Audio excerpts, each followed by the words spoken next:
tun tu ma chuan torrent site atanga movie emo games emo software emo download dan kan en dona he method hi computer ni mo mobile phone atanga ni point ati danin angreng ani omzia chuan mitam tak chuan in torrent file download na thatak tak site po kan nei treu thawang maro chu me method hi torrent downloader manglawa direct a torrent file download dan ania ti chuanin he video kan ngai na ni chuan like subscribe le share kamin lo ti sak ramula comment section lama request te posiam thaini masabera internet browser kan open anga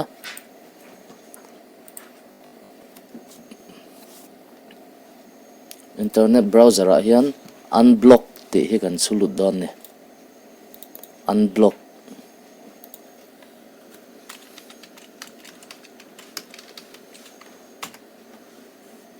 ti chuan a chung bera kan mu hemi link kan lut le don ne hetlai kan muang hian torrent site tran kan lu thin na hau khai tlai hen a lisa loin tlarta pirate bay ngai na min ni chuan pirate bay an lut mai nga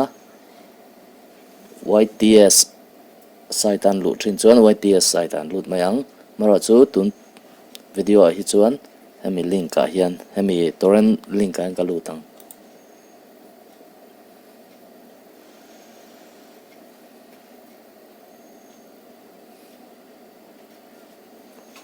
ti chuan next a seedr hi new tab a kan lut leang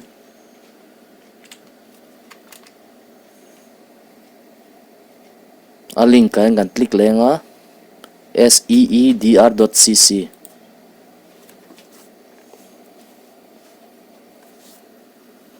ti chuan account nei sa ta na login thei ngala account na nei lo tan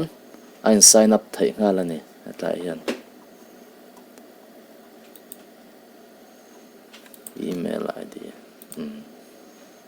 ka email id mangin kan login dona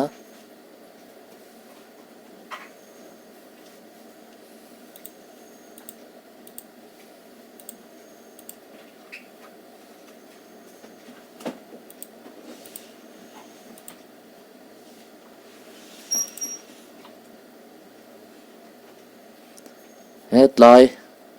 kanen hian 4GB free kan aya omzia chu kanin sign up lima hian 2GB free kan naya ti chuan earn free space hetlai mang hianin 2GB dang kan nei le theini ti chuanin ka file du ang ho hi 4GB a ka khung len thina wangin label ngai lawin 4GB hi ka mang don ani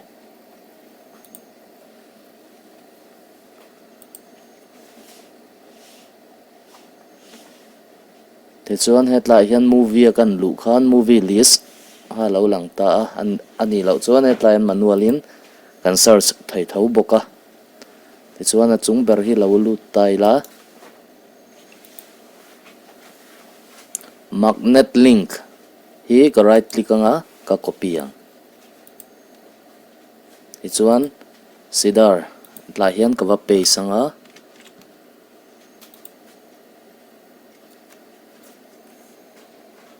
ein seed chung rei lo te nga ve ngai thina ni hetlai in seed chung he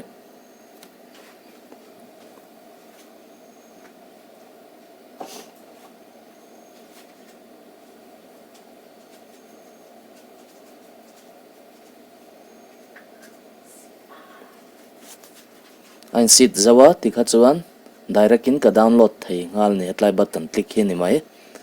hetlai browser downloader emo